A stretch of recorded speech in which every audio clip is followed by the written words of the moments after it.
Hey everybody, I'm going to do a quick review. It's a little custom jobber that I got off of Blade Forum a couple weeks ago. I meant to do a review before now, but I kind of got caught up in some other stuff. And I'd actually been looking at this for a while, and the guy that was selling it had it on there, I don't know, for a while, about a month or so here and there, and then keep dropping the price until it got down to a point where I was afraid somebody else was going to get it. And so I jumped on it.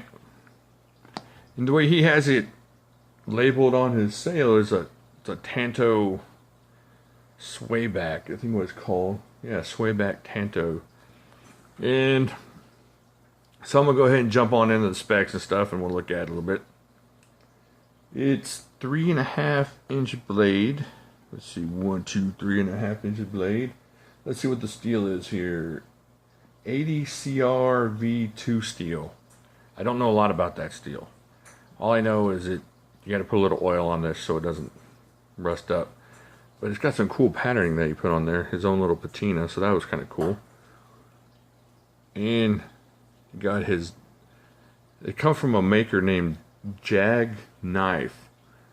And so that's his little JAG there, if you can see. And you know what, I'm not going to lie, it just dawned on me what that was about 2 minutes before I got on here. I've been looking at that thing for a month, trying to figure out what in the world I'm looking at. Like an A with a hat and a mustache, but that wasn't it. So that's Jag. And you got 3 inches of this green and black G10, black G10 liners. Nice lanyard hole, which makes this a whole lot easier to hold on to for my chunky fingers. Otherwise, there's going to be about 3.25 fingers on there. And I've done a little bit of just punching into the Mr. Box guy on my punching bag. And the slicing cuts like that, I mean, this thing will be a cool chopper, I guess, for different preparation things. But as far as self-defense, this underhand grip, or whatever you can call this, reverse grip, seems a lot more useful. I guess just for the way the angle of your hand is going. I'm not an expert, like I mentioned in my previous video, and it's more useful than this. I wanted to carry this as a neck knife. It's a little bit thick, but not too bad for me. But the thing is, the sheath that it came with, the guy makes really cool blades, but man, the sheaths, there's, I don't know if you can see that. Can you see that where it's just scratching that up right through here? And if y'all remember, and if y'all weren't here, I know there's a bunch of y'all new people, I got this from him too about a month and a half ago, maybe 2 months ago, whatever. And same thing with this sheath. I'm going to have to get new sheaths for both of these, because I'd like to carry them just because they're cool, a little bit different. They're not your normal, you know, cold steel neck knives or anything. It's just a little bit different. Useful and conversational, let's say, if you had this. But the sheath was scratching up the cool skull on there. So I'm going to see if I can get a different sheath, because this Kydex that came with it is messing it up. But it's real useful, came sharp. I like the patina on it. I like the fact that I'm going to, and I know a lot of y'all might not, but I like the fact that I'm going to have to put a little work into keeping the blade up. Besides the fact that I like the smell of gun oil. Ooh. I don't know if anybody else is like that. Maybe I'm just a weirdo. Well, I am just a weirdo, but maybe somebody else out there is a weirdo too. But it's a pretty cool blade. He makes some interesting EDC stuff. This one was really cool. This one was my favorite one. He had one that was like this previously, but didn't have a lanyard. And for anybody that's watched my channel for a little bit, they know I got to have a lanyard on the shorter stuff. And even on the stuff that fits my hand, I just like having lanyards because it gives me something to look at instead of the squirrels and stuff.